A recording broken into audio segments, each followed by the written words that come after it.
विजय गावडे यानं नुकत्याच हरियाणामध्ये झालेल्या भारत केसरी लढतीमध्ये भारत केसरी किताब पटकून ही गदा कोल्हापूरचे पैलवान दादू चौगुले यांच्यानंतर भारत केसरी किताब मिळवणारा हा महाराष्ट्रातील दुसरा मल्ल ठरलेला आहे। पिंपरी चिंचवडमधील या मल्लावर त्या चाहत्यांकडून प्रचंड अभिनंदनाचा वर्षाव होत आहे। पिंपरी चिंचवडमध्ये तर त्याच्या या यशामुळे अक्षरशः दिवाळी साजरी केली गेली। आपण आता त्याच्या घरी आलेलो आहोत आणि त्याच्या कुटुंबियांशी आणि त्याच्या कुटुंबियांशी आपण संवाद साधणार आहोत।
चांगलं वाटलं, जरा आनंद झाला सगळ्यांना। लई दिवसाच्या अपेक्षा पूर्ण केल्या मुलांनी, माझ्या सगळ्यांच्या अपेक्षा होत्या आमच्या पूर्ण केल्या त्यांनी। लहानपणापासून तो तालमीतच होता, 5वी पासून आम्हाला अपेक्षा भरपूर होत्या त्याच्याकडनं, त्यांनी भरपूर अपेक्षा केल्या आमच्या पूर्ण। आनंद वाटला लई।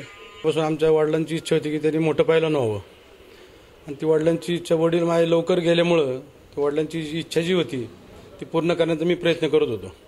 मग त्याला लहानपणापासून मी 5वीला असताना पुण्याला हरिश्चंद्र बिराजदार यांच्या मार्गदर्शनाखाली गोकुळ असं तालीमध्ये ठेवला। त्या ठिकाणी त्यांनी लहानपणापासूनच त्याच्या खेळाची चमक दाखवायला सुरुवात केली। मग सगळ्यांना वाटू लागलं की हा एकदम चांगला कुस्तीगीर होईल आणि फास्ट कुस्ती करतो, तर त्याच्याकडे जास्त लक्ष द्या। तर त्यामुळं मी अधिक लक्ष द्यायला सुरुवात केली। मग त्याच्याकडे खुराकाकडे लक्ष देणं, व्यायामाकडे लक्ष देणं, झोपतो किती वाजता, शाळा पण त्याला कमी पडून दिली नाही आम्ही। त्यांनी कॉलेज जीवनापर्यंत BCom BA BCom झाला तो, ते एक चांगलं त्यांनी काम केलेलं आहे। त्यानंतर अनेक राज्यस्तरीय स्पर्धेमध्ये त्यांनी भाग घ्यायला लागला लहानपणापासून।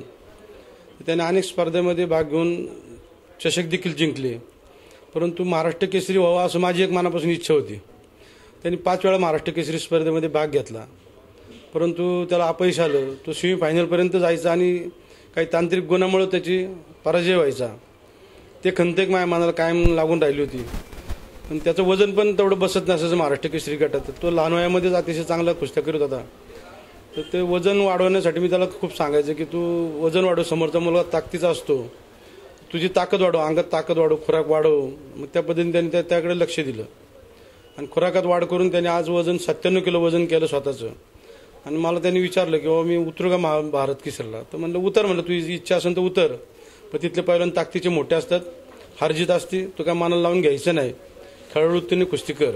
त्यांनी ते उतारला आणि माझं स्वप्न होतं महाराष्ट्र केसरीचं, पण त्यांनी महाराष्ट्र केसरीपेक्षा पण भारत केसरी मिळून इतकं समाधान दिलं की आजपर्यंत केलेल्या कष्टाचं चीज झालं असं मला वाटतं। त्यांनी शेवटच्या टप्प्यामध्ये हुलकावणी दिली। अशा पार्श्वभूमीवर जेव्हा भारत केसरीच्या फायनलला गेलात तुम्ही आणि फायनलला गेल्यानंतर त्या ठिकाणी लढतीमध्ये देखील तुम्ही पिछाडीवर होता, 3-0 अशा पिछाडीवर होता। तर त्यावेळेला आणि त्यानंतर त्यावेळेला काय घडलं, तुमची मानसिकता काय होती आणि ती लढत तुम्ही जिंकण्यासाठी काय नक्की केलं? आणि मला आत्मविश्वास होता एक प्रकारचा की शेवटच्या क्षणापर्यंत कुस्ती जोरात करायचीच, ह्याचा आत्मविश्वासाने मी उतरलो होतो। जरी त्याची 3 पॉईंटची जरी आघाडी होती तरी मी कुस्ती शेवटच्या क्षणापर्यंत करायची ह्या प्रयत्नानेच कुस्ती केली होती, त्याच्यामुळे ती कुस्ती मला आली। अच्छा, काय नक्की तुमचे मनात थोडी कुठे धाकधूक वाटत होती का की अरे याही महाराष्ट्र केसरी सारखं होतंय की काय? नाही तसं जाणवलं नाही अजिबात, कारण की सराव तसा झाला होता, त्याच्यामुळे तसं काही जाणवायचा विषयच नाही आला. म्हणजे नक्की काय शेवटी तुम्ही प्रतिस्पर्धी पैलवानावर कशा प्रकारे तुम्ही मात केली? त्यांनी जेव्हा मला तिसरा गुण घेताना जेव्हा त्यांनी माझ्या मानावरती घुटणं ठेवून चित मारायचा प्रयत्न केला, तेव्हा मी त्याला गदेलोट मारून मी त्याच्या छातीवर जाऊन बसलो होतो. या भारत केसरी किताबाचं श्रेय तुम्ही कुणाकुणाला देता? भारत किताबाचं श्रेय तसं आमचे कैलासवासी वास्ताज रुस्तम हिंद हरिश्चंद्र बिराजदार मामा आणि आमचे माझे वडील हनुमंतराव गावडे यांना त्याचं श्रेय मी देतो. त्याचा ड्रॉबॅक होता की ज्याचा तुम्हाला महाराष्ट्र केसरीच्या वेळेला बऱ्याच वेळा फटका बसला, तर त्या दृष्टीने तुम्ही यावेळेला वजन वाढवण्यासाठी प्रयत्न केला, तर आता किती वजन वाढवलं आणि त्यासाठी तुम्ही वेगळे प्रयत्न, आहार काय स्वरूपाचा केला? ह्यावेळेस माझं वजन 94 किलो होतं. त्याच्यासाठी आहार आमचा जो असतो फ्रूट, दूध, बदाम याच आहारावरती जास्त लक्ष असतं आमचं. त्यातच वाढ करत राहिलो.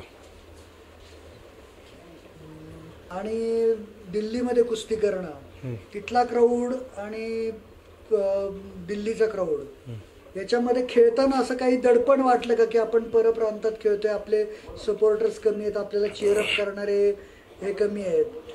नाही तसं काही दडपण वगैरे काय आलं नाही, कारण की तिथं पण नियमांना भरपूर पाळलं जातं आणि तसं कुणावरती कोणी दडपण आणत नाही. तिथं जो खेळाडू आहे, खेळाडू वृत्तीनेच खेळ खेळला जातो. तिथं पण जसा महाराष्ट्रात खेळला जातो तसाच तिथे पण खेळला जातो. कशी प्रतिक्रिया होती शेवटच्या लढतीमध्ये तुम्ही जिंकला तेव्हा प्रेक्षकांची?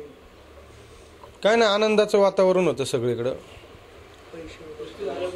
पैसे म्हणजे तिथं पैसे असे 10 रुपयापासून लोक पैसे हातात आणून देतात आपल्या. कुणी 10 देतं, कुणी आपल्या इथं कसे देतात तसे तिथं हातात आणून स्वतः हातात देतात. पुकरून देत नाहीत, ते हातात आणून देतात स्वतः पैलवानाच्या.